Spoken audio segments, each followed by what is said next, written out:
Hello बच्चों, let's see this question. इस question में मेरे को F of X provided X Y plus X plus three और G X provided X plus B.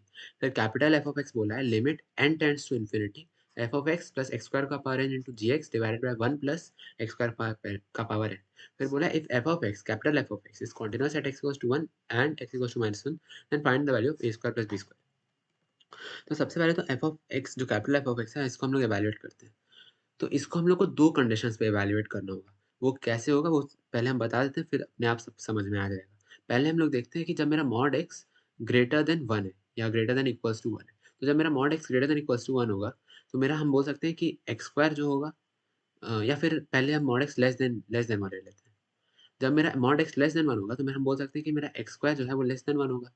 तो हम ऐसा बोल सकते हैं कि एक्स स्क्वायर का पावर n जो होगा when n tends to infinity, ये 0 के ये पूरा चीज़ 0 को टेंड करेगा जब n टेंड्स टू इन्फिनिटी होगा। जब एक्स स्क्वायर का पावर n जब n टेंड्स टू इन्फिनिटी होगा, खुद 0 को टेंड कर जाएगा। ऐसा क्यों? क्योंकि एक्स स्क्वायर तो लेस देन 1 है ना। तो बेसिकली वो एक फ्रैक्शन है, फ्रैक्शन का हम लोग इन्फिनाइट पावर चढ़ाएँगे तो 0 टेंड कर जाएगा। तो मेरा जो F of X capital F of x हो जाएगा, वो जब इस वाले n टेंड्स टू इन्फिनिटी वाले केस में ये वाला पार्ट और ये वाला पार्ट कैंसिल हो जाएगा, क्योंकि वो दोनों 0 हो जाएगा। तो उसके कारण ये पूरा पार्ट हट जाएगा और ये हट जाएगा। तो हम यहाँ पे फिर बोल सकते हैं कि जो मेरा कैपिटल एफ ऑफ एक्स होगा for mod x less than 1, वो केवल और केवल स्मॉल एफ ऑफ एक्स हो जाएगा। फिर से एक्सप्लेन करते हैं, ऐसा क्यों? क्योंकि for mod x less than 1 मेरा एक्स स्क्वायर लेस देन 1 है, और एक्स स्क्वायर जब लेस देन 1 है तो उसका पावर n जब इन्फिनिटी चढ़ाएँगे तो वो 0 को टेंड करेगा। जब 0 को टेंड कर जा रहा है तो ये और ये तो 0 ही हो जाएगा ना, तो इसको हम सिंपली हटा देंगे। तो ये मेरा आ गया f of x for mod x less than 1। अब जब मेरा मॉड एक्स से ग्रेटर देन इक्वल्स टू 1 है, तो जब मेरा mod x greater than equals to 1 है तो हम बोल सकते हैं एक्स स्क्वायर मेरा ग्रेटर देन 1 होगा। तो जब हम एक्स स्क्वायर का पावर n निकालेंगे when n tends to infinity, तो ये वाला चीज़ भी इन्फिनिटी को टेंड करेगा। तो हम इससे ये बोल सकते हैं कि जब मेरा एक्स कि यदि मेरा एक्स स्क्वायर का पावर n इन्फिनिटी को टेंड कर रहा है, तो 1 बाय एक्स स्क्वायर का पावर n मेरा 0 को टेंड करेगा। ठीक है? तो अब देखो क्या करते हैं हम लोग। अब हम लोग क्या करते हैं, यहाँ पे हम लोग फिर से एफ ऑफ एक्स लिख लेते हैं। अब इस बार देख रहे हैं हम लोग मॉड एक्स ग्रेटर देन 1 के लिए। तो इस बार हम यहाँ पे लिखते हैं limit n tends to infinity, और जो लिखा है उसको लिख लेते हैं F of X plus X square का power n into G X divided by 1 plus X square का पावर n। अब इस केस में क्योंकि mod x greater than equals to 1 है, तो एक्स स्क्वायर का पावर n इन्फिनिटी को टेंड कर रहा है। अब हम क्या करेंगे, न्यूमरेटर और डिनोमिनेटर को एक्स स्क्वायर का पावर n से डिवाइड कर देंगे। तो ये मेरा बन जाएगा limit X n tending to infinity और F of X divided by X square का पावर n डिवाइड किया इससे, plus G of X divided by 1 plus 1 by X square का पावर n। अब देखो, अब क्योंकि मॉड एक्स ग्रेटर देन 1 है, तो मेरा यहाँ पे अभी हम निकाले कि मॉड एक्स जब ग्रेटर देन 1 होगा तो 1 बाय एक्स स्क्वायर का पावर n मेरा 0 को टेंड करेगा। तो हम बेसिकली बोल सकते हैं कि ये वाला पार्ट ये कैंसिल आउट हो जाएगा और ये कैंसिल आउट हो जाएगा।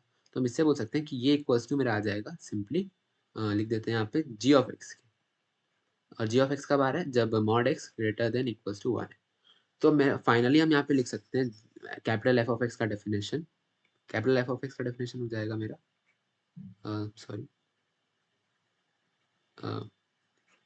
capital F of x is equals to small f of x whenever mod x is less than 1, and it is equals to g of x whenever mod x is greater than equals to 1।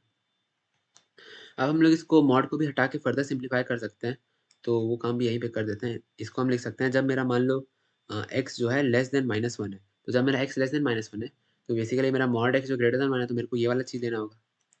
तो हम यहाँ पे equality sign में लेते हैं x less than equals to -1। तो मेरा यहाँ पे क्या आ जाएगा, x less than equals to -1 के लिए मेरा कैपिटल एफ ऑफ एक्स हो जाएगा जी ऑफ एक्स के बराबर, क्योंकि मॉड एक्स मेरा ग्रेटर देन 1 है। जब मेरा एक्स होगा -1 से 1 के बीच में, तब मॉड एक्स मेरा 1 से छोटा होगा, तो मेरे को एफ ऑफ एक्स लेना होगा। यहाँ पे हम लिख सकते हैं एफ ऑफ एक्स। बेसिकली हम मॉड हटा रहे हैं यहाँ पे, जो मॉड का अलग कंडीशन है। और जब मेरा एक्स ग्रेटर देन 1 होगा, तो मेरा मॉड एक्स फिर से ग्रेटर देन 1 हो जाएगा। तो यहाँ पे हम लिख लेंगे जी ऑफ एक्स। तो बेसिकली मेरे को एफ ऑफ एक्स फाइनली मिल गया यहाँ पे, कैपिटल एफ ऑफ एक्स ऐसे। अब मेरे को बोला है कि x इक्वल्स टू 1 पे और x इक्वल्स टू -1 पे F of X capital F of x continuous है। तो कॉन्टिन्यूटी का कंडीशन क्या होता है कि लेफ्ट हैंड लिमिट और राइट हैंड लिमिट इक्वल होना चाहिए एट अ गिवन पॉइंट, तब उस पॉइंट पे वो फंक्शन कॉन्टिन्यूअस होगा। तो इस चीज़ को हम लोग यहाँ पे सॉल्व करते हैं। x इक्वल्स टू से पहले हम लोग 1 पे लेते हैं एट x इक्वल्स टू 1। तो x इक्वल्स टू 1 पे left hand limit at x equals to 1 for f of capital F of x should equals to right hand limit of capital F of x at x equals to 1। तो left hand limit क्या होगा? Left hand limit यानी कि 1 से just छोटा, तो 1 से just छोटा मेरा कौन सा पार्ट आ जाएगा? ये यहाँ से, तो हम यहाँ पे लिख सकते हैं f ऑफ 1 1 माइनस, क्योंकि 1 से जस्ट छोटा। और राइट हैंड लिमिट मेरा कहाँ से आ जाएगा? 1 से जस्ट बड़ा यानी कि यहाँ से, तो हम यहाँ पे लिख सकते हैं g ऑफ 1 से जस्ट बड़ा यानी कि 1 प्लस। तो अब मेरा f ऑफ 1 माइनस यहाँ से कितना हो जाएगा? f ऑफ 1 माइनस ये मेरा हो जाएगा 4 प्लस ए, तो 4 प्लस ए, और g ऑफ 1 प्लस मेरा कितना हो जाएगा? ये हो जाएगा b प्लस 1, b प्लस 1। तो यहाँ से मेरा a और b में एक इक्वेशन आ गया, और वो है a minus b is equals to -3। तो ये मेरा एक a और b में इक्वेशन आ गया, हम इसको नाम दे देते हैं इक्वेशन 1 से। और हम फर्दर देखते हैं माइनस, अभी हम 1 पे चेक किए क्वांटिटी, अब चेक करते हैं एट x इक्वल्स टू -1। तो similarly LHL at x equals to -1 should equals to RHL at x equals to -1। तो हम यहाँ पे लिख सकते हैं LHL कहाँ से आएगा? -1 से जस्ट छोटा, तो -1 से जस्ट छोटा मेरा g ऑफ -1 माइनस हो जाएगा, g ऑफ -1 माइनस, यानी कि -1 से जस्ट छोटा g पे आ रहा है।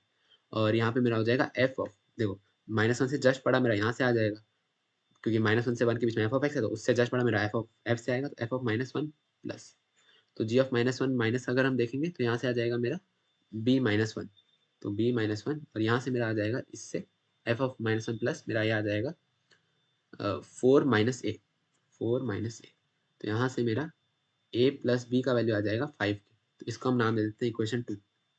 अब इक्वेशन 1 और 2 को हम सॉल्व करेंगे, जब हम इक्वेशन 1 और 2 को सॉल्व करेंगे तो मेरा a का वैल्यू आ जाएगा 1 के बराबर, और b का वैल्यू आ जाएगा मेरा 4 के बराबर। a का वैल्यू मेरा 1 आ जाएगा, और b का वैल्यू मेरा 4 आ जाएगा। इक्वेशन 1 और 2 को सिंपली बस सॉल्व करना है। जो भी देख रहा है, I encourage them to solve these two equations. These two are simple linear equations. तो a और b को सॉल्व करेंगे तो मेरा a का वैल्यू आ जाएगा 1, और b का वैल्यू आ जाएगा 4। अब क्वेश्चन में से क्या पूछा देख लेते हैं, a square plus b square.